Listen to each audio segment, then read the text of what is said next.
Senhor, por tua presença. Encha a tua igreja. Meu Deus, nós neste momento repreendemos toda a ação do maligno e trazemos, Pai querido, cativa a nossa mente ao conhecimento da tua palavra. Seja com ela, Pai, em nome de Jesus. Amém. Glória a Deus, aleluia. Queridos, a paz do Senhor. Amém. Gente, que honra estar aqui, retornar a essa casa. Que prazer poder servir vocês novamente, estar aqui cultuando e rever alguns irmãos. Pastor Rogério, muito obrigado pela honra do altar, muito obrigada pelo convite, cumprimentando e saudando o Pastor Rogério, cumprimentar o corpo de obreiros aqui da AD João Pinheiro. Feliz de estar aqui, servindo, tem uma responsabilidade, né? Retornar aqui. Que Deus abençoe, como temor que nós subimos aqui no altar. Revendo alguns amigos, Davidson Medeiros, Pastor Davidson Tatá, sua família, né? O pioneiro aqui, seu papai, sua mamãe, seu irmão que está aí. Que Deus abençoe a família, tem a gente, né? Muita gente aqui que está no nosso coração, que nós já servimos os departamentos. Que Deus abençoe. É bom retornar e rever todos vocês aqui. Amém? Amém. Neemias, capítulo 6. O Senhor, há algum tempo tem dito essa palavra em meu coração. Quando eu vi o tema, eu falei, oh glória. Como Deus alinha, né? Como existe um alinhamento do céu. Neemias, capítulo 6, versículo 3. Amém? Amém. Estou aqui acompanhada do meu esposo, que está aí tangendo. Trago um abraço para o meu pastor local, pastor César Augusto, da nossa congregação da AD Confidentes, nosso pastor regional, pastor Aguinaldo Azevedo. Deixo um abraço aqui para essa casa, para essa igreja, para os obreiros aqui também. Amém? Quem achou, diga eu amo a Bíblia.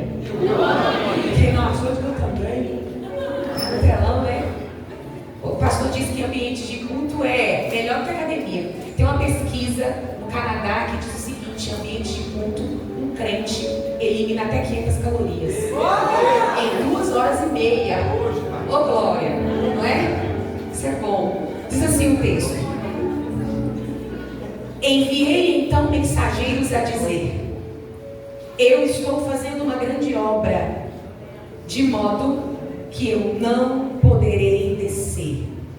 Por que cessaria eu essa obra e deixasse-a para ter convosco?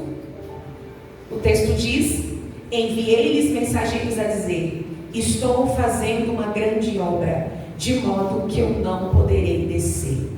Por que cessaria eu essa obra e a deixasse e enquanto eu a deixasse fosse ter convosco? Você pode olhar para alguém que está do seu lado? Vou pedir ao meu esposo que pegue por gentileza meu telefone, por favor. Olha para quem está do seu lado assim com veemência e diga: nós estamos numa obra. Eu não vou parar. E diga: e nem você. Você coloca a verdade nessa frase. Diga: nós estamos numa grande obra e nós não vamos parar.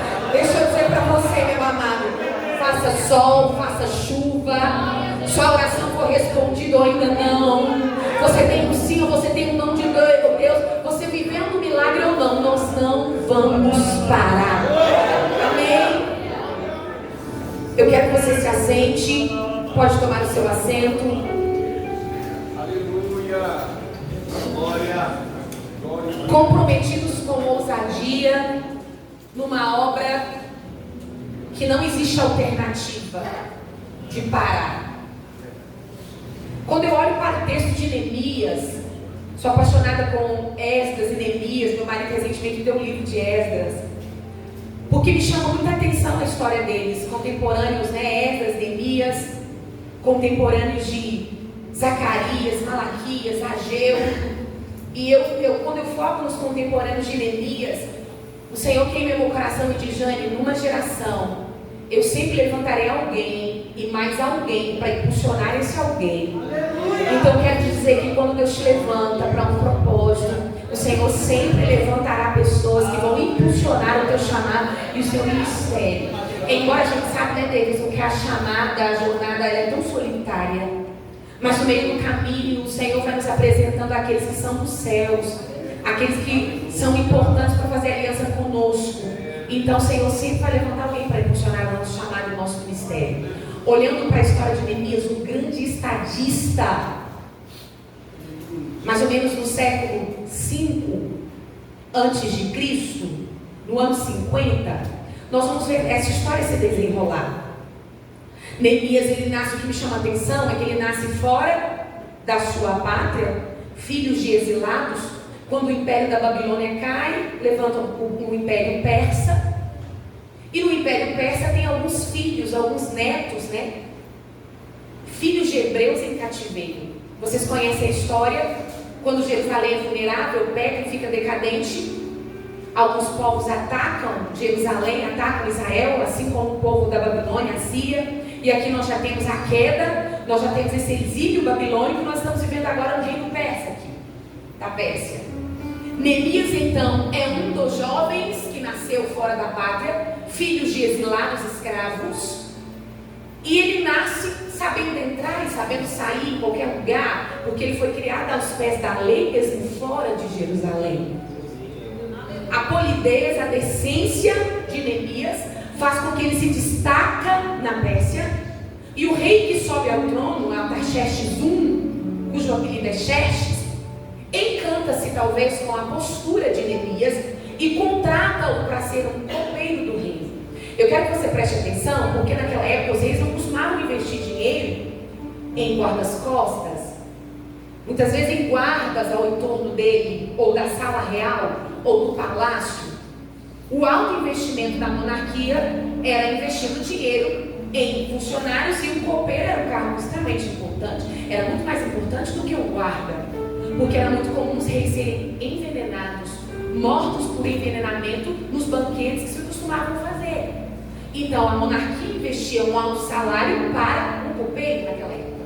E o copeiro não vai sair do cargo por ser demitido. Quando ele saía do cargo era porque ele seria morto. Um cargo de extrema confiança, um cargo que exigia domínio psicológico, reflexo, consciência, nitidez e clareza. Contratava-se o copeiro porque ele bebia o vinho antes do rei, comia talvez uma comida antes do rei. Se tivesse envenenado, quem morria primeiro era o copeiro, mas ele tinha que ter alta perspicácia no seu olfato, no paladar. Um salário bom, um salário até digno. Alguém aqui queria esse cargo? Deixa nosso miojo mesmo, né, pastor? Contrataram-se Neemias para ser o copeiro de Xerxes. Xerxes era um açoeiro. O açoeiro não é o nome. Açoeiro é o nome dado a quem senta no trono da Pérsia. Assim como nós chamamos de faraós quem sobe no trono no Egito. Neemias vai se desenvolver o seu trabalho, ganha a confiança do rei, um cargo de acesso à intimidade do rei, e serve muito bem, sem nenhum histórico, sem nenhuma ameaça de ir para fora. Como que está a situação nesse momento em Jerusalém? Aqui nós estamos falando da Pérsia, e aqui tem Neemias trabalhando no palácio, filhos de exilados, sangue de hebreu. Lá em Jerusalém, alguns povos estão regressando para Jerusalém devido à reconstrução do templo. Mas Jerusalém se encontra ainda num cenário deplorável, a imoralidade, o pecado, os muros estão em ruínas. Alguns parentes de Neemias fizeram esse retorno para Jerusalém. Devido talvez ao tempo, à saudade, à ausência ou algum trabalho, um irmão de Neemias desce para a Pérsia e alguém avisa: seu irmão está passando por aqui, ele vai te visitar no palácio. Alguém dá um recado para Neemias: Hanani vem aí, ele é meu irmão. Prepara uma mesinha, faz uma mesa posta, faz um chá, ele sabe muito bem servir, chama Hanani, que é o irmão, vamos tomar um café, vamos tomar um chá, sentam na mesa para conversar, e aquele papo de parente que não se vê há muito tempo, de irmãos. E como é que está o povo lá? Como é que está a nossa terrinha? Como é que está a terra dos nossos pais?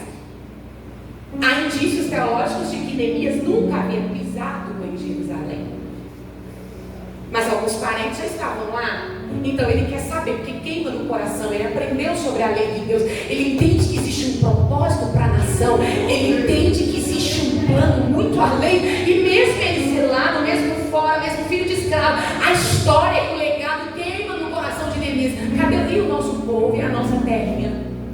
Nunca sem ter pisado. Olhe para mim, esse é um sentimento que não é estranho para nós. Eu tenho saudade da Jerusalém celestial, sem nunca ter pisado lá. Você tem?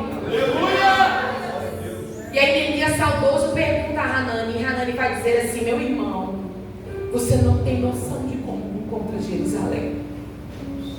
Meu irmão, os nossos muros estão em ruínas, as portas estão queimadas. Há mulheres, mães solos por todo o canto. Os nossos aleijados que não foram levados cativos estão na cidade mendigando. Nem a reconstrução de Zorobabel ou outras reconstruções levantaram Jerusalém. Você não tem noção de como está a nossa cidade. E ele começa a relatar detalhes para Neemias.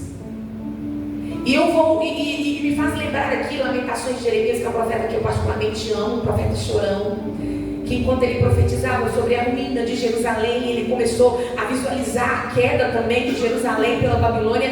E aí eu me lembro de uma profecia de Jeremias, que ele sobe em um monte de escombros, e quando ele começa a ver a ruína, ele vai gritar e coloca a mão na cabeça e ele diz assim: caiu a coroa das nossas cabeças, a nossa vergonha está exposta. Quando ele vê os muros sendo estourados, ele vai dizer: a nossa vergonha está exposta. Talvez o relato de Hanani é assim, porque havia 3 grandes orgulhos de Jerusalém que eu entendo aqui. Primeiro orgulho de Jerusalém, a Arca da Aliança. Quando então a cidade é atacada, essa arca misteriosamente some. Nenhuma corrente teológica hoje, nenhum estudo consolidado sabe informar o paradeiro dessa arca. Eu tenho uma teoria: o próprio Deus a habitou. Onde está a Arca da Aliança? O primeiro grande orgulho de Israel é retirado. Segundo grande orgulho que eu entendo de Jerusalém é o templo, onde subiam para se adorar, o templo de Salomão, a glória da segunda casa. Era o segundo orgulho da nação de Jerusalém, mas com os ataques o templo também é destruído. Então foi-se o segundo orgulho de Jerusalém. Terceiro orgulho de uma nação como Jerusalém, os seus muros exuberantes, esplêndidos, cercados com suas portas orientais, porque o muro era a roupa de uma nação, de uma cidade. Deixar uma nação sem os muros era como despir essa nação. Assim como o profeta Jeremias vai profetizar: a nossa vergonha está exposta. Por que ele vai dizer isso? Porque os muros estão destruídos. E é por isso que tem uma canção que diz: nossa vergonha está exposta debaixo do sol. Foi alegria, não há palavra, não há espírito. O profeta está dizendo: foi-se a glória, foi-se a presença, foi-se o orgulho, foi-se a esperança.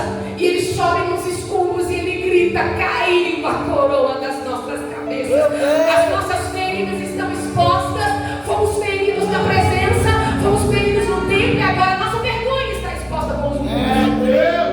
E Hanani vai contar com muita sensibilidade e emoção, e Neemias vai escutar. Talvez ele perde a fome naquele momento, quando ele se levanta da mesa, vai despedir do seu irmão. Ele não tem coragem de sair daquele lugar. Ele coloca a boca no pó e ele vai chorar, ele vai gemer, ele chora em contrição. Me chama a atenção a rapidez com que ele se quebranta diante de uma informação que nos espanta. Tamanha paixão, tamanho amor, tamanho queimava no coração de Neemias algo. Talvez ele dizia: algo tem com aquela nação, algo eu tenho para fazer. Fere demais os ouvidos de Neemias saber que a nação está com as vergonhas expostas, os muros estão destruídos. E a Bíblia diz que ele chora e ele lamenta. Olha a oração. Primeiro ele geme e chora, e ele vai pedir perdão pelos seus pecados. E ele vai dizer o seguinte: perdoe os meus pecados. Porque o primeiro sinal de quando alguém se posiciona é arrependimento. Empatia que gera arrependimento. Quando eu escuto, olha a sensibilidade de Neemias. Não é só escutar sobre uma necessidade e a gente dizer assim: nossa, que dó, que pena, vamos orar. Quando você se coloca à disposição do Senhor, você tem que viver. Alguém está entendendo isso? Ele vai dizer o seguinte: perdão pelos meus pecados, talvez pela minha omissão até aqui.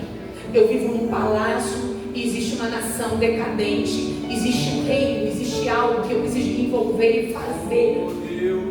Ele entende assim: eu estou com desvio de função, porque a minha pátria não é aqui, o meu lugar não é aqui, tem algo que eu tenho que fazer. Sabe aquele senso de missão? Neemias não foi convocado para um cargo pelo céu. Neemias foi convocado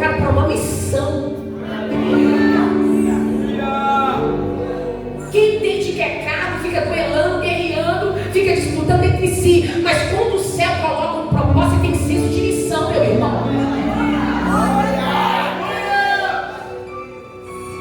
E Neemias vai ter: perdoe os pecados dos meus pais, dos meus antepassados que pecaram. Pelos nossos pecados, a miséria da nossa pátria. Pelos nossos pecados, há choro, gemido, lamento, a miserabilidade, a entulho, a lixo, a ferida, a dor e a gemido. Existe uma nação, sangue do meu sangue, que sofre. Aí a segunda cena da oração que vai me impactar. Ele não só escuta falar que tem uma causa, que existe um problema, como não se arrepende e chora, mas ele diz o seguinte: eis-me aqui. Eu desejo ser enviado como instrumento de intervenção, posicionamento. Olhe para mim, senso do reino. Ele carrega o reino dentro dele, carrega uma missão que aponta para Cristo. Então olhe para mim. Se você ouvir só sobre uma causa e só fechar os seus olhos: eu vou orar, nossa que pena, não vou orar, olhe para mim. Não, pastor Anselmo já dizia: divide a palavra oração no meio, orar mais ação. Sem envolvimento não tem chamado no reino. Envolvimento é diferente de ativismo. Ativismo é quando você tem cargo. Agora quando você tem missão, você é envolvido no reino. Está lembrado de Pedro? Eu sempre falo isso. Aí Jesus para Pedro: Pedro, tu me amas? Aí o Pedrinho: eu amo. Aí Jesus de novo: Pedro, tu me amas? Aí o Pedrinho: claro que eu amo, mestre. Aí já indignado com a pergunta de Cristo. Aí Cristo olhando para os olhos do Pedrão: Simão Pedro, tu me amas? Yeshua Machia? É claro, te tenho, ouviu.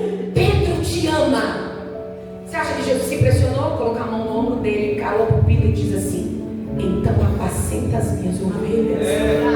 A prova de que você me ama é envolver com aquilo que é meu. É envolver com o meu reino. Você não tem a sua vida como preciosa, importa é gastar lá no reino. Agora olhe para mim. Se você não tem intenção de ser instrumento de intervenção, eu vou fazer um convite para você, até ousado, vai parecer até grosso, mas a gente está caro, não é? Deixa eu dizer para você: não cante em ambiente de culto aquilo que você não pretende viver. Porque a gente ama a letra da canção, porque muitas vezes nós somos levados a ser envolvidos com a melodia que a gente gosta. A letra está muito bonita, está em alta, está em moda. A Gabriela Rocha lançou, está com 20 milhões de visualizações. Fulano lançou, está com trilhões de visualizações. Aí a gente levanta a nossa mãozinha, aí a gente levanta para cantar, aí a gente canta: abro mão dos meus sonhos, abro mão da minha vida por ti. Aí a gente canta: usa-me, sou a tua imagem, usa-me, eu quero te servir. Vamos lá, recente da Valesca Maísa: eis-me aqui, estou disponível, então usa-me, me fiz exclusivo só pra te servir, meu Deus, envia-me. E aí, o Senhor pode te enviar, Ele pode te usar.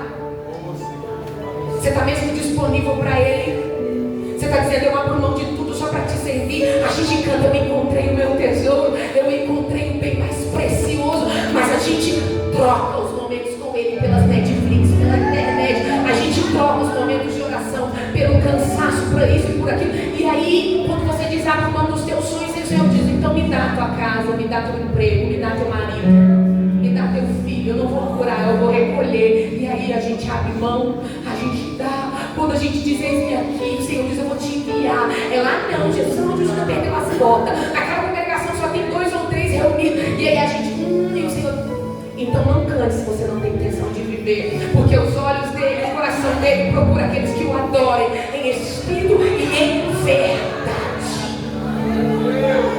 O culto é um culto racional, não é um culto emotivo, não é movido a ideias e nem famas e nem coisas que estão no auge, estão nos fiéis e nos top 5 da internet. Nós o adoramos em espírito e em verdade. Nós cantamos verdade. Neemias se posiciona e ele diz: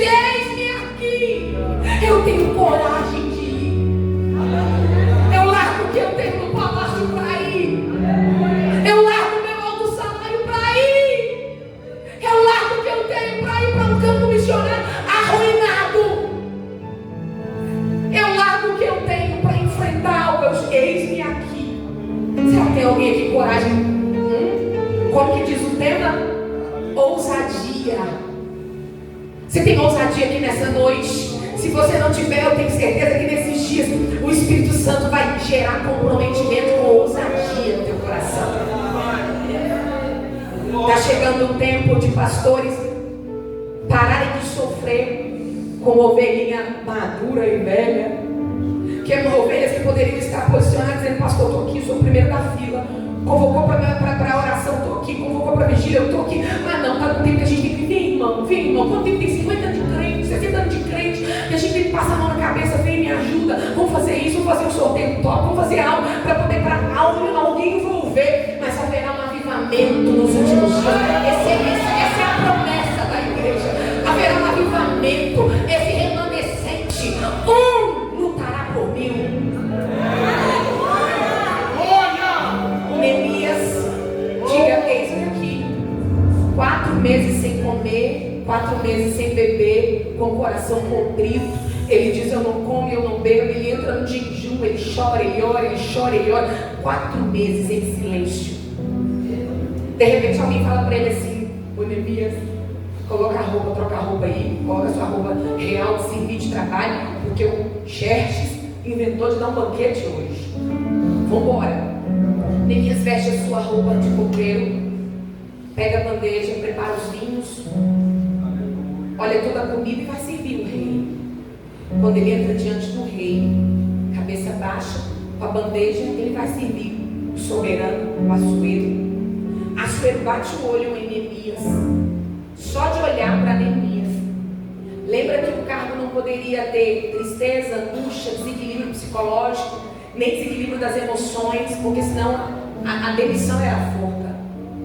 Assuero encara Neemias, olha para ele e diz: tem alguma coisa errada com aquele menino. Dá mais uma taça de vinho, chama ele de novo. Volta de novo, encara ele e diz: o que você tem? Se você for ler o texto, Neemias, quando escuta a pergunta do rei, ele diz o seguinte: caí em temor, medo. Ele viu que eu não estou legal, ele viu que o meu semblante está abatido. Aí o rei pergunta: o que você tem? E eu já te digo: não é saúde, é a tua alma. Já fiz um check-up em todos os colaboradores do palácio, já me deram retorno aqui, não tem ninguém passando mal. Não tem relato aqui de alguém passando mal, é a tua alma. Aí Neemias diz: meu coração se encheu de temor. Só que com ousadia, ele diz: eu me comprometo, eu me posicionei. Não tem volta. Se eu morrer, eu morro posicionado. Tem alguém que entendendo isso? Eu não sei qual é o tempo, qual é a fase que essa casa está vivendo, mas eu quero liberar uma palavra profética. Deus levantará pessoas comprometidas e ousadas. Não olhe para a quantidade. O Senhor está dizendo: olhe para os comprometidos, olhe para os remanescentes. Mas a região não está explodindo. Mas aqui tem remanescentes comprometidos e ousados.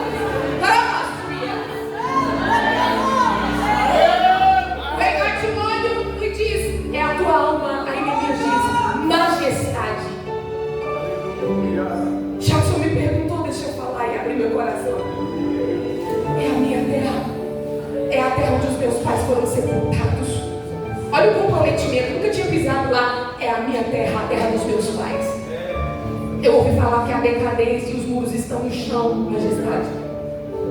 Não dá para dormir, meu coração se encontra perturbado. Ataxerxes encara Neemias e talvez ele está esperando uma sentença, vai para fogo. Eu não estou aqui para resolver coisa, você nem pensou. Que tenho eu com a terra dos seus pais? Ele está no Império Persa, explodindo a sua fama de ponta a ponta. Ele está preocupado com um copeiro que não come, não bebe, não dorme, por causa de uma terrinha desolada. Ataxerxes encara ele e diz assim: isso que te perturba assim, ô meu copeiro, me diga, o que você quer que eu te faça? O que eu posso? Você está entendendo o que o céu é capaz de fazer quando alguém se posiciona? Você está entendendo o que Deus é capaz de fazer? Você está com medo de sentença, de diagnóstico, você está com medo de alguma coisa, mas um homem, uma mulher de Deus posicionada e posicionada, minha irmã, meu irmão,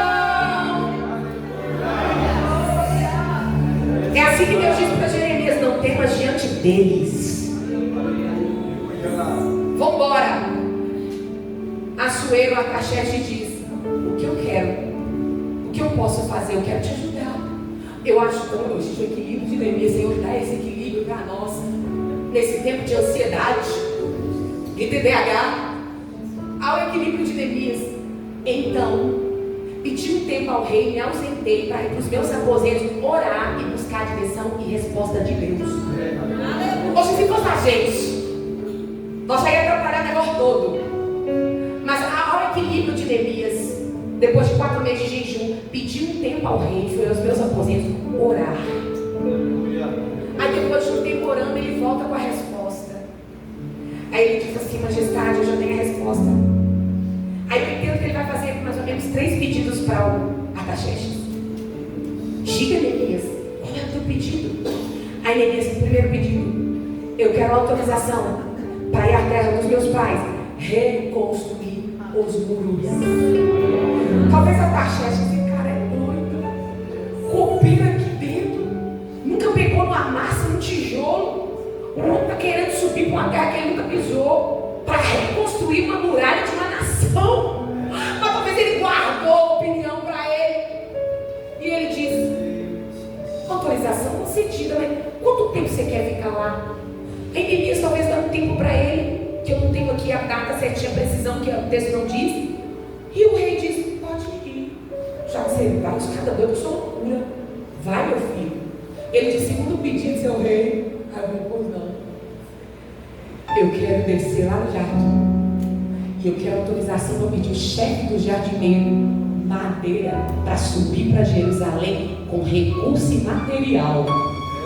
Ele está dizendo: eu vou, mas eu não vou de uma banana, não. Aí a Artaxerxes, uma loucura dele: pode ir. Sobe. Vai com a madeira, pega o que você quiser e pode ir. Terceiro pedido: mais uma, majestade. Pode pedir, vamos embora. Aproveita que hoje eu estou bonzinho. Aí Neemias: eu quero cartas de autorização assinado pelo seu semente real para atravessar as fronteiras e chegar até Jerusalém. Ao Artaxerxes, permissão concedida, autorizada, traga as cartas e foi carimbando. Neemias sai com madeira, sai com uma comitiva e sai com cartas assinadas pelo maior rei do império que tinha de Portugal. Neemias não queria perder tempo, pastor Rogério. Deixa eu pegar aqui, passou na fronteira. Quem é você? Até ele explicar que fosse de porco, não é tomada. Ele ia perder tempo, ele ia perder hora, ia perder mês. Sabe o que ele diz? Eu tenho carta de autorização, que eu tenho que ficar justificando e gastando saliva com ninguém. Eu estou numa missão. Eu estou numa missão. Aonde ele passa, a fronteira é fechada e dá carteirada. Vai abrir. Nossa, tem carimbo do rei. Pode abrir para ele. Ele passa com a comitiva, com madeira, e as fronteiras são abertas. E ele passa de cabeça erguida, sem ter que dar satisfação e justificar nada para ninguém. Porque tem cartas assinadas e carimbadas pelo rei. Deixa eu falar algo para você. Por que você está andando de cabecinha baixa? Por que você está insegura e insegura com aquilo que Deus colocou nas suas mãos para fazer? Por que você está com dúvida do teu chamado e do seu ministério? Você tem cartas assinadas pelo rei. Que te deu autorização para ter autoridade, para ministrar a palavra, para cantar, para estar na frente de um trabalho, para liderar. E você está de cabeça baixa, recuando. E Deus está dizendo: você tem cartas de autorização pelo rei. Levanta a tua cabeça. Ah, mas ela acha que ela canta, está assinado aqui, autorizado pelo rei. Mas ela acha que ela pode liderar, lidero, porque está autorizado pelo rei. Eu tenho autorização para uma missão. Você está entendendo isso? Eu quero te motivar a levantar a tua cabeça e a fazer com ousadia, se envolver com comprometimento e ousadia, porque você tem autorização real para isso. Glória a Deus, aleluia. Ah, Jane, mas tem muitos que não tem cá, tem problema não. Você sabe quem te chamou, você sabe quem te colocou, você sabe quem assinou. Descansa. Quem é de Deus permanece, quem não é, é questão de tempo. Neemias, olha a cena. Neemias pega as cartas de autorização e vai com madeira marchando Jerusalém acima. E as fronteiras vão abrindo, vão abrindo, vão abrindo, vão abrindo. Ele não perde tempo, ele não se embaraça. Quando ele chega em Jerusalém, me chama a atenção demais. Por que poderia chegar lá, pastor Rogério e Obreiro, arrotando autoridade? Eu sou queridinho do Xerxinho. Tem um cartinho do Xerxinho assinado aqui, ó, meu amigão. Trabalho para ele, eu e ele somos carne e unha. Juntinho, eu e ele. Ele podia chegar lá com silente, roupa real, no cavalo, com madeira da Pérsia, falando, tô aqui. Ninguém já mostrou esse negócio, não, gente. O que é isso? Vocês não tem que fazer nada. Ele podia chegar dizendo assim, ó, eu tenho costas largas com um homem lá. Eu sou peixe. Ó, sou de cima, sou da elite. Olha a descrição de Neemias. Chega de madrugada, calado. E ele vai tirar alguns dias para inspecionar os muros caídos. Discreto. Sem arrancar, sem dar escândalo, sem dar esparro, prudência, descrição. Hoje mesmo eu estava falando num grupo nosso de liderança, o nosso pastor pediu prudência para algumas questões. Eu estava falando para ele, gente, a gente tem que aprender a ser prudente, discreto. Não é tudo, a gente tem que sair abrindo a boca, porque tem gente que sofre além do combinado, porque abre a boca fora do tempo. E aí, com prudência, Neemias vai inspecionar os muros. Sabe o que é isso? Estudar. Antes de pegar algo para fazer, antes de pegar a mão na massa para reconstruir, ele vai construir pontes a partir de conhecimento e relacionamento. Antes da reconstrução dos muros, tem uma construção importante: pontes. E como que essa ponte vai se dar? A partir do conhecimento e de relacionamentos. Com prudência, descrição e sabedoria. Neemias chega caladinho, ele vai na porta oriental, essa porta está caída, aqui não tem que colocar uma madeira. Ele vai na área sul, aqui precisa de argamassa, aqui os tijolos não dão para reconstruir. Ele vai na área norte e fala, meu Deus, aqui não, aqui eu acho que a gente, alguns tijolos aqui a gente consegue. Ele vai mapeando. Não é engenheiro, não é pedreiro, mas ele tem sabedoria. Eu falo que o conhecimento é humano, a sabedoria é divina. E ele, a partir da sabedoria, vai adquirir conhecimento. Preste atenção, segura aí. Você quer ser comprometido com ousadia? Você quer trabalhar na obra sem parar? Pelo amor de Deus, olhe para mim. Para de preguiça intelectual. Crente que tem preguiça de ler. Crente que tem preguiça de vir para estudo. Crente que não frequenta estudos de escola dominical. Crente que não compra um livro para ler. Que não sabe manusear uma Bíblia de estudo. Que não... Alguém está entendendo isso? Preguiça intelectual. Deixa eu perguntar, nós já estamos no mês, quase no mês de agosto. Quantos livros você já leu esse ano? E aí a gente tem uma ideia de que o conhecimento existe um abismo entre conhecimento e relacionamento com Deus. Eu já falei isso aqui com mulheres alguns anos atrás aqui, nessa mesma congregação. O conhecimento, ele é imprescindível. Oséias vai dizer, o povo será destruído porque lhe faltou conhecimento. Porque vocês não quiseram conhecimento e rejeitaram ele, eu, Senhor Deus, os rejeitarei como sacerdotes diante de mim, diz o Senhor. E a gente tem uma ideia de que o saber, a igreja só tem que ter o saber teológico. A igreja só tem que ter o saber sacrosanto e litúrgico. E aí a gente recua. E aí vem uma pesquisa que aponta, igreja, que na pandemia os filhos de crentes ficaram em média 8 horas por dia assistindo vídeos de TikTok de 30 segundos. Os adolescentes mergulhados em vídeos curtos, vendo adultos com dancinhas infantis e bestiais, colocando a mão para cima, pá, pum, tá, tá. Edifica em quê? Cresceu em quê? Aí os movimentos ideológicos lá fora, nas bancadas acadêmicas de Enem, em notas máximas de medicina, alcançaram o primeiro lugar em 2021. Movimentos ideológicos contrários à nossa fé e aos nossos valores sentaram em cadeiras acadêmicas. E a igreja recuando. Porque não, a igreja só tem que o quê? Não, é só saber ter o saber teológico. E olhe para mim, o conhecimento é importantíssimo. Aí tem gente que fala, os jovens não podem ir para a universidade. Irmão, você é luz e você é sal. E deixa eu contar algo para você. Você não está na faculdade para debate teológico, não. Você não está na faculdade ou no curso para você chegar lá e debater teologicamente. Você está lá para aprender de acordo com o curso e com aquela teoria. Não é debate teológico. Você tem que chegar lá e influenciar e não ser influenciado. Mas se você tem uma base consolidada no teu coração da palavra, você vai chegar em qualquer lugar e a promessa que Deus nos fez é que nós não seremos abalados. Com nenhuma filosofia, com nenhuma sociologia, com nenhum vão conhecimento, nenhuma vã doutrina. Aleluia! Mas eu conheço a palavra e eu posso ir lá estudar. Ah, mas segundo dá, não, o professor está falando que o homem veio do macaco, amiga, coloca lá. Segundo fulano de tal, o homem veio do macaco, mas segundo você, nem segundo Jesus. Depois você árvore vai ver com Deus lá no juízo final. Mas não, você vai responder segundo aquilo. Agora, a Bíblia diz: esteja posicionado, preparado, prudência, descrição, você está lá para aprender. Mas esteja preparado também, como Paulo vai dizer, a responder a qualquer um que perguntar a razão da vossa fé. Aí você se posicione. Caso contrário, meu irmão, minha irmã, estude. E seja uma advogada cheia do Espírito Santo. Seja uma psicóloga cheia do Espírito Santo. Seja um médico cheio do Espírito Santo. Seja um juiz cheio do Espírito Santo. Seja um engenheiro, seja um motorista. Seja a melhor diarista cheia do Espírito Santo. Seja a maior boleira da terra, mas cheia do Espírito Santo. O mundo precisa de pessoas cheias do Espírito Santo. Porque quando alguém chegar no consultório de psiquiatria e falar assim, aqui ó, tá doido, tá louco, não tem jeito, você vai dizer assim, eu conheço um que diz que nem os loucos errarão o caminho.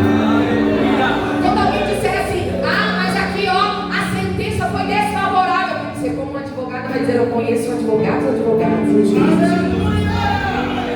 você está lá operando futuramente, vai dizer, acabou, o câncer estourou, vamos fechar e vamos se enganar. Mas você vai dizer para a família assim, mas eu conheço o médico dos médicos.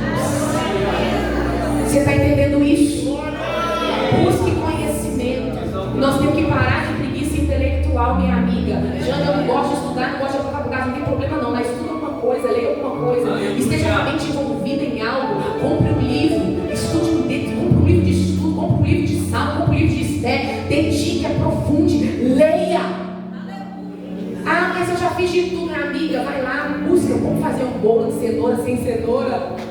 Mas aprende alguma coisa. Vai aprender o inglês, vai aprender o espanhol de graça no YouTube. Mas pelo amor de Deus, esteja em movimento. Faça alguma coisa. Busque conhecimento para construir pontes, para ter consciência de onde aplicar a palavra da maneira certa e do jeito correto. Tem gente que manuseia bem a palavra, mas não tem como colocá-la. Não tem sabedoria para chegar e falar. Eu já conheci pessoas que exímios evangelistas, mas errava na abordagem, errava na aplicação. Algumas meninas sabem aqui que eu já acelerava, mas teve uma época que eu estava no final da minha formação. E aí meu coração queimou para trabalhar com prostitutas. Aí eu falei, meu Deus, eu não posso falar isso. Eu fui lá para o Guarulhos, eu falei, até eu explicar que focinho de porco não é tomada.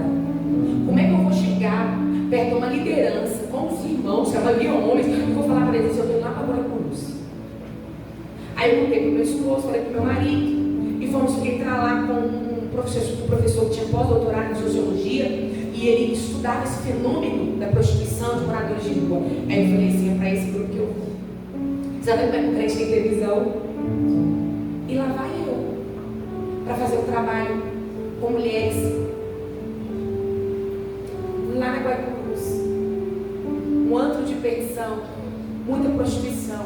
Quando nós chegamos lá, o senso comum, a sociedade olha para aquele lugar e a gente tem aquele preconceito, né? Ali, as meninas novas, as meninas profissionais do sexo, e aí a gente tem aquela aversão, passa ali naquele lugar, a gente tem até vergonha de passar, quer passar rápido, não é assim? Quando eu entrei lá, irmãos, o período que eu estive lá, eu não vi nenhum folheto sendo entregue para uma igreja evangélica. Não vi um grupo de irmãs, um grupo de jovens passar por ali. Os únicos que estavam ali há anos, sem nenhuma assistência de religião ou de instituição religiosa, é uma casa pastoral católica, um padre e 2 freiras. E quando eu cheguei lá, eu procurei estudar primeiro o contexto social delas, histórico-social. Eu me assustei porque a mais nova tinha 43 anos. A faixa etária era essa para cima. 90% daquelas mulheres vieram do interior trabalhar aqui. Foram demitidas, não tiveram recurso. E foram para a prostituição. E as famílias entendiam que elas trabalhavam talvez em restaurantes, em trabalhos noturnos. E elas sustentavam filhos, avós. pais idosos no interior. Havia mulheres dentro daquele quarto, 4 anos sem sair dos quartos, com síndrome do pânico, pingando em depressão, com os pulsos cortados, com doenças íntimas, terríveis, tentativas de suicídio, quartos escuros, sem vida, totalmente assim, só vegetando naqueles quartos, um ambiente pesado, e almas ali gemendo. E a igreja do lado de dentro, contrariando o termo grego, chamados para fora. Não é? Aí quando me pergunta assim, o que você acha de carnaval, de ter bloquinho de crente na rua? Gente, isso é tão delicado. É tão delicado. Porque se quando abre as portas do inferno, no movimento de carnaval, a igreja enclausura em retiros. E aí? Nós não fomos chamados para saquear o inferno? Mas aí ao mesmo tempo eu questiono, não, o papel da igreja está lá fora. Mas aí eu questiono, será que a gente está preparado para isso? Para enfrentar essas portas abertas nesse ano de perdição? E quando eu estive lá estudando a questão social dela, eu não cheguei, demorou meses. Eu não cheguei lá falando assim, ó, conheço o que pode libertar, salvar, sai demanda da prostituição. Isso aqui está carregado, misericórdia, chegando dando lembrava na cabeça delas, não. Foi um trabalho de estratégico, estudando a história, estudando a vida, estudando o contexto, de onde vieram, o que precisavam, qual era o salário, o que elas ganhavam na prostituição. Aí a gente começou a oferecer sandálias para poder fazer empedraria, corte e costura, uma máquina de costurar, um curso de cabelo, porque primeiro você tem que oferecer uma alternativa para sair da prostituição. Aí depois você vai conquistando, aí sentando do lado, ensinando a fazer uma unha de gel, aí conversando, você vai dizendo, você vai ouvindo, aí você vai se chegando, até o momento de você chegar e aplicar a palavra com sabedoria, de maneira cirúrgica e pontual. Mas primeiro a gente tem que ter conhecimento, sabedoria que vem do alto, de maneira intencional e proposital. O céu age de maneira estrategista, o céu é extremamente estrategista, pontual, intencional, e para isso a gente tem que ter estratégia. Para ter estratégia a gente tem que estudar, a gente não pode ter preguiça. Tem muita gente que poderia ter êxito no chamado e no ministério, mas fecha a Bíblia, não estuda, não vasculha, não cava. Ah, mas se é para tirar uma carteira, a gente decora as plaquinhas tudinho. Se é para passar numa empresa que tem que falar inglês, a gente estuda com um dicionário de inglês, tudo bonitinho. Se é para passar no Enem, a gente fica horas acordado. Mas agora a gente tem uma dúvida no termo da palavra, já não estou entendendo isso aqui não, a gente fecha a palavra, fecha a Bíblia. Busque e cresça em conhecimento, em conhecer a Deus, tenha a base da palavra no teu coração, mas não fique cego aos conhecimentos paralelos ao teu redor, porque você vai precisar de maneira pontual e cirúrgica aplicar a palavra a partir dos conhecimentos paralelos. Alguém está entendendo? Um processo não anula o outro. Aquilo que a ciência vai conflitar com a palavra, a gente joga fora. Agora tem muita coisa que dá para fazer interseção com a fé, e a gente pode abrir caminhos para um propósito divino. E eu vejo isso em Neemias, essa graça. E quando a gente começou a trabalhar com elas, a gente de maneira assertiva foi evangelizando depois de alguns meses. Mas eu precisei de um estudo para poder viver essa missão. Eu não pude ter preguiça, eu tive que debruçar em cima de artigos, eu tive que fazer pesquisas, a gente teve que ficar acordados horas estudando para depois chegar isso aqui, ó, com pontualidade. Amém? Dá uma cutucada nesse irmão, nessa irmã, diga, para de preguiça. Para de preguiça de estudar, vai ler um livro, faça um curso, matricula no curso de teologia, matricula no curso, vamos embora, vamos estudar. Vamos fazer alguma coisa. Jane, eu não consigo ler, escuta minha amiga, escuta meu irmão, eu não consigo escutar, monta grupo de estudo, vai para o curso, assiste uma aula online, mas não deixa aqui o professor aqui, Davidson, né? Pelo amor de Deus, tem aula de curso de teologia aberta aí, novas matrículas. Estudar, gente, nós precisamos disso. Eu nunca, você vai olhar no texto que Deus estuda pessoas comprometidas e dispostas a aprender. Viu a atitude de Neemias? Olha Paulo, gente. Como Paulo foi Paulo vivesse numa era digital e colocava todo mundo no bolso. Neemias, de maneira estratégica, vai rodar em volta dos números com tempo para estudar, vai construir pontes de conhecimento primeiro, para depois chegar colocando a mão na massa. Ele não chegou também, deixa eu fazer, tem que fazer, não, peraí, calma, o que tem que fazer? Onde eu posso? Aí depois alguém Neemias com uma mapinha na mão, agachadinho assim no cantinho, os trabalhadores, os mendigos ali sentados, uns homens tudo batido no canto, na praça. Chegava ele aqui.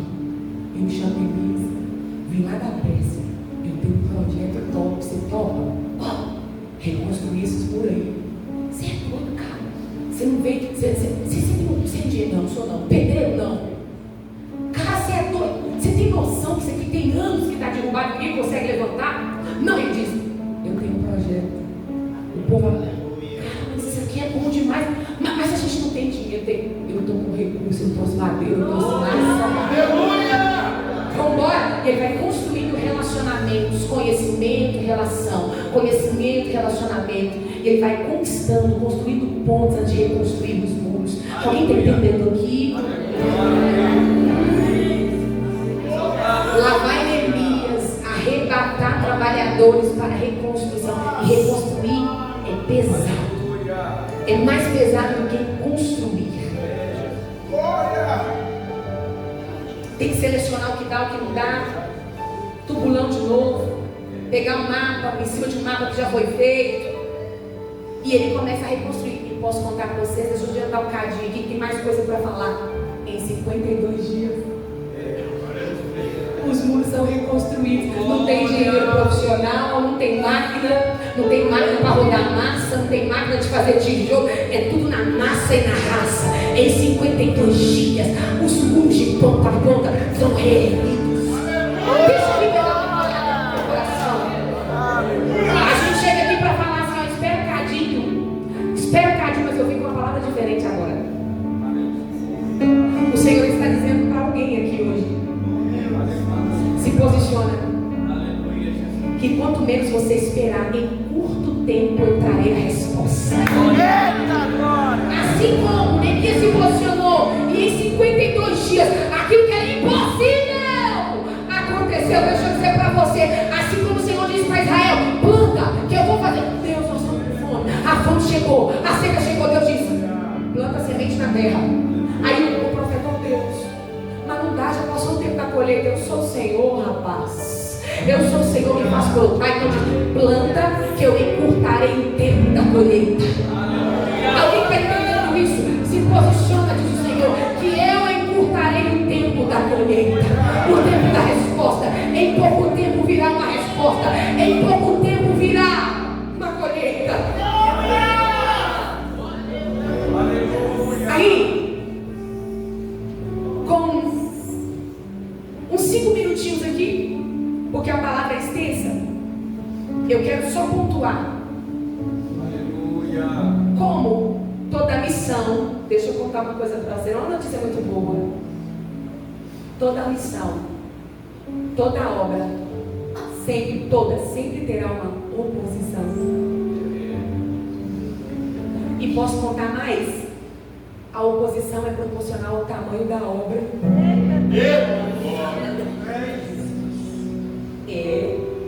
Se levantam 2 opositores protagonistas aqui, daqueles ferrenhos, Sanbalate e Tobias, mas não era 2 seres qualquer que se levantou para poder ficar discutindo e batendo boca na porta do muro. Sabe quem era?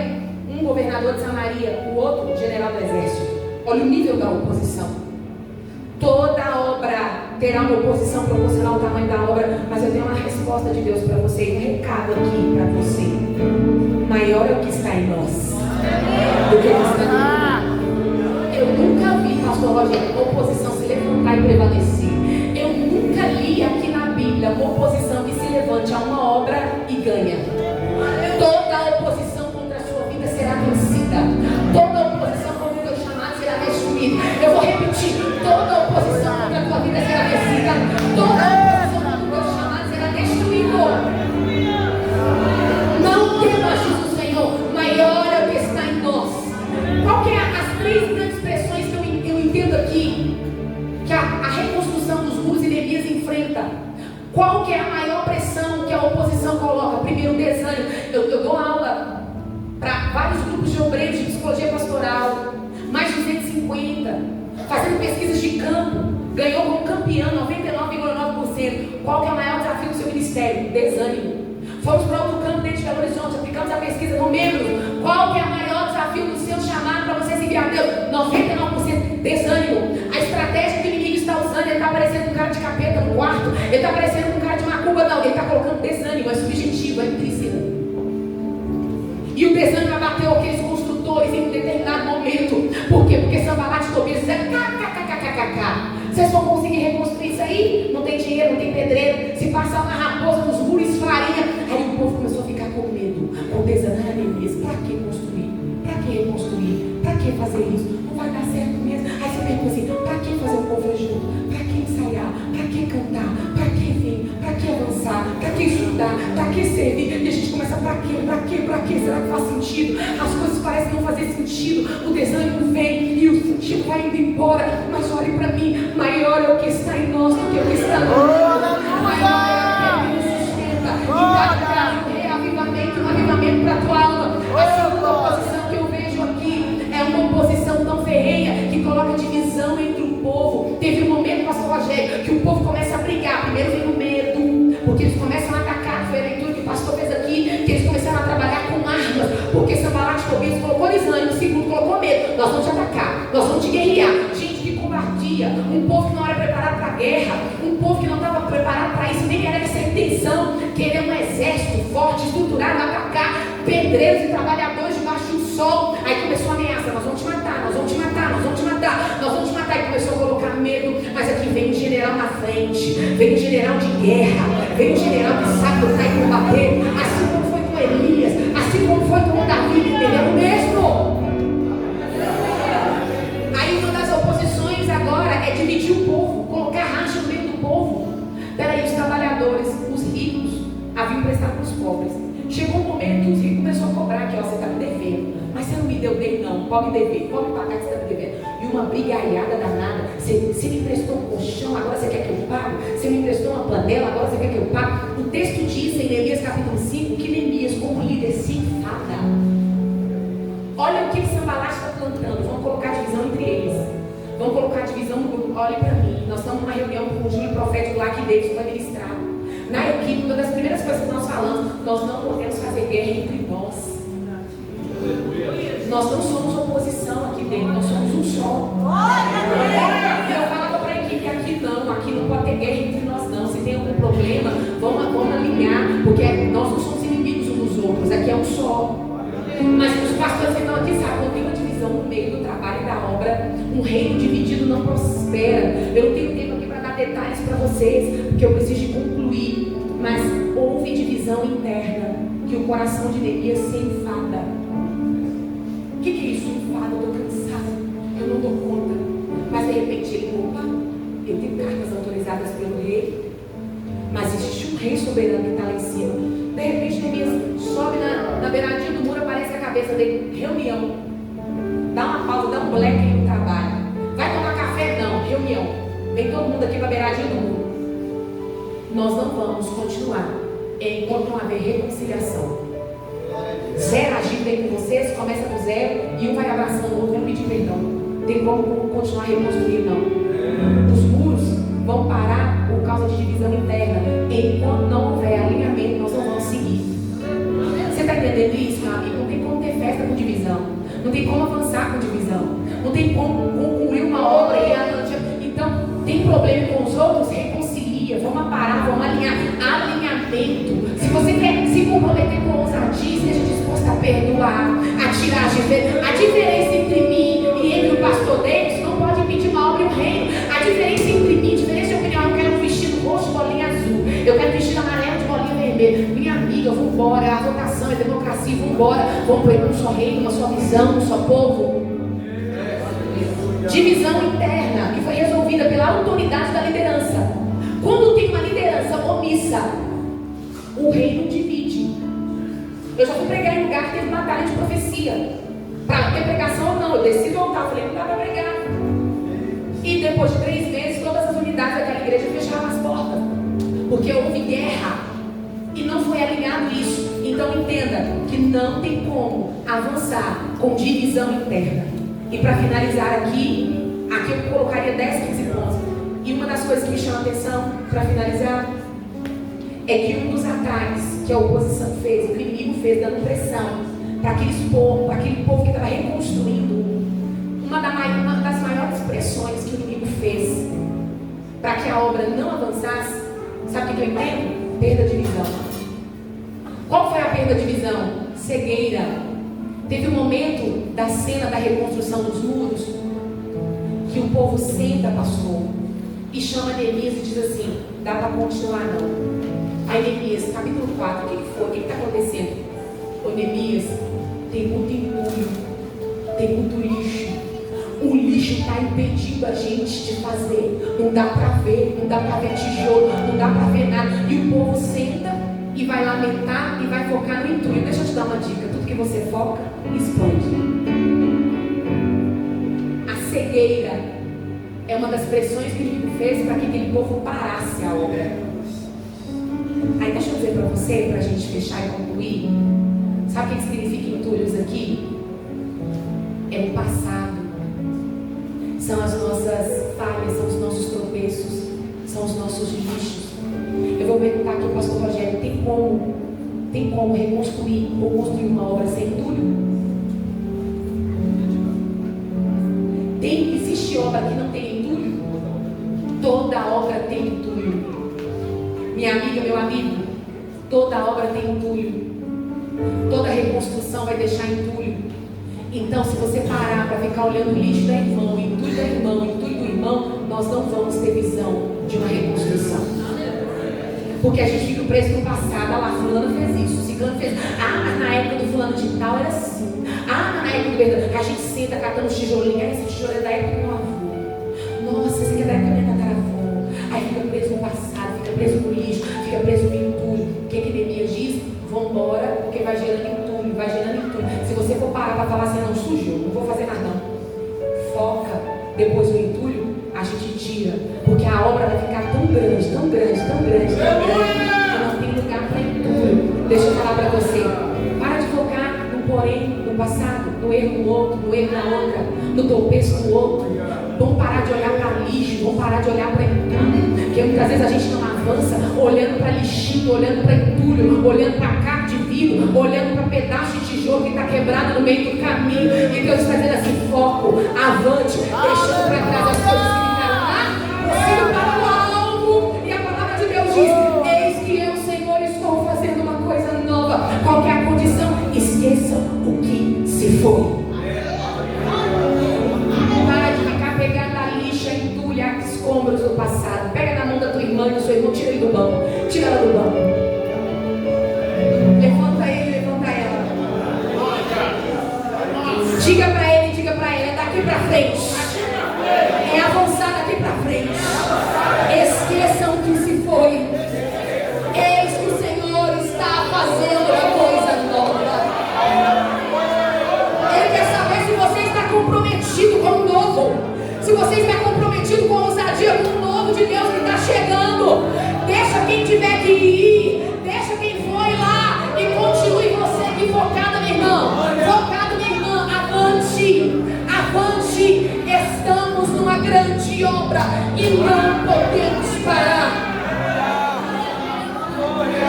Pode vir o medo, pode vir a divisão, pode vir o ataque, pode vir as falsas profecias. E se você não sabe, a gente pega esse versículo contextual, né, pastor Rogério? Estou numa grande obra e não podemos parar, mas a gente não tem noção de quando é que Neemias proferiu isso. Quando Sanbalat e Tobias paga 2 profetas para dizer assim: Neemias está com saudade de culto, Neemias está com saudade de congregar. Vamos fazer o seguinte: vamos contratar 2 profetas e vamos pagar dinheiro. Olhe para mim, não é, o problema não é o dinheiro, é o amor ao dinheiro que é o problema. Vamos pagar os 2 profetas e eles vão profetizar para Neemias. Chega Semaías e Joiadas na porta do muro, vão profetizar para Neemias, para ele descer e parar. Aí vamos contextualizar, né? Marchando. Assim diz o Senhor: desce neste lugar que tem festa no templo, reúna no templo e vamos celebrar. Gente, a proposta era boa ou não? Era boa ou não? Era algo bom. Então lembrava da mulher que aborda Paulo entrando na cidade, a mulher com espírito de adivinhação. Este é um santo homem de Deus. Era verdade ou mentira? Era verdade, mas era espírito de adivinhação, engano, e alguém achando que é revelação. Quer avançar com ousadia? Doutrina pura e limpa, sem achismo. Nós não estamos aqui para revelar CPF, nós não estamos aqui para revelar identidade. Aqui tem uma palavra maior que revela. Permaneça na casa Porque tem muita gente como falso profeta caindo em enganos, em doutrinas lá fora, deixando a obra para poder ir em doutrinas, em eventos que são ventos e que passam, deixando a congregação local, deixando se enraizar para ir em eventos que não trazem base, que não se solidificam, porque é uma da estratégia do inimigo te enganar. Tudo é gospel, tudo é top. Vão lá que está revelando CPF, vão lá que está tendo dente de ouro, vão lá que está piscando alguma coisa, e aí o povo vai, é engano, e aí vem falsa profecia, e Neemias talvez escuta aquilo e pensa assim: meu Deus, talvez seria bom tirar um tempinho para poder ir no culto, talvez seria bom tirar um tempinho, mas não, a palavra que Deus me deu é reconstruir. Eu fico com a palavra que Ele me deu, eu fico com aquilo que Ele alinhou comigo, eu tenho uma aliança com o céu, eu tenho uma missão. Não tem palavra profética falsa que vai me tirar da obra e do caminho. Não tem alguém que diz: para aí, para o que você está fazendo e sai daí. Não. Neemias diz: por que pararia eu essa obra? Desceria dos muros para ter convosco. Estou numa grande obra e eu não vou parar. Nenhuma proposta de evento. Neemias diz: não é tempo de congregar. Não é tempo de vestir roupinha, gravata, borboleta e sair por aí pulando. Não, é tempo de reconstruir. Eu estou numa grande obra. Como que o Senhor alinha o coração de Neemias? Eu posso dizer para vocês: havia emboscada na porta do templo. Se Neemias descesse dos muros para ir entrar no templo, ele seria morto. Direcionamento, visão, foca na missão que Deus te deu.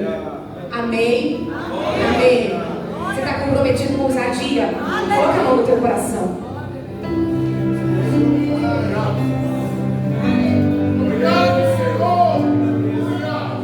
Eis-me aqui, estou disponível, então usa-me. Me fiz exclusivo só pra te servir, meu Deus. Envia-me.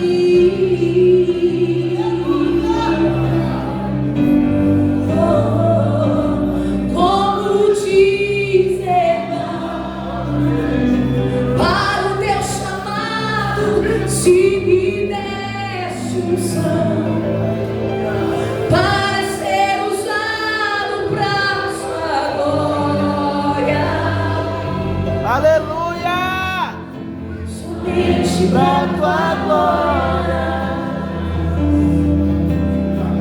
Senhor, nós entramos diante de Ti depois dessa palavra, Senhor,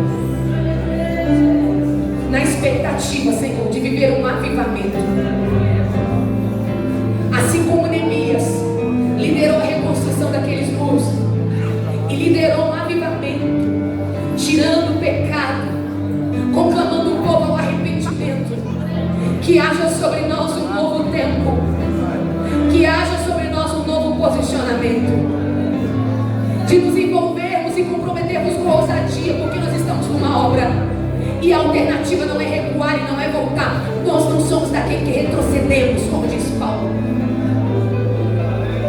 Enche o nosso coração de ousadia, enche o nosso coração de intrepidez para viver essa palavra. Nós estamos numa grande obra e nós não vamos parar. Venha o que vier, custe o que custar, avançaremos. A minha oração é que caia um avivamento sobre esta casa, de posicionamento, Senhor, de intrepidez, de conhecimento, de ousadia, que caia sobre nós uma revelação de missão, de senso, de propósito. Nós clamamos, Senhor, não por cargos, mas por viver uma verdadeira missão. Em nome de Jesus, eu te agradeço por este confronto, eu te agradeço por essa união aqui, eu te agradeço por esses obreiros, eu te agradeço pelo pastor, pela vida do pastor que está aqui, eu te agradeço pela vida dessa igreja, Senhor, porque o Senhor tem encontrado corações contritos e humildes aqui, e eu oro e eu creio que nós viveremos juntos um grande avivamento, Senhor. Nós te damos graças e nós te damos glória, em nome de Jesus. Abraça esse irmão e diga: nós não vamos parar, Nós não vamos parar, você vem comigo. E você ainda de pé. Eu quero fazer um convite para alguém que talvez adentrou esse tempo aqui hoje. Talvez você se encontre afastado dos caminhos do Senhor. Mas você ouvindo hoje essa palavra e você entende, Jesus, eu quero fazer parte dessa missão, eu quero fazer parte dessa obra. Mas talvez por uma ferida ministerial você se afastou. Talvez pelo cansaço, pelo desânimo, pelo medo você se afastou. Eu quero te perguntar se você deseja hoje reconciliar e restaurar o seu relacionamento com Deus. Eu quero te perguntar se você deseja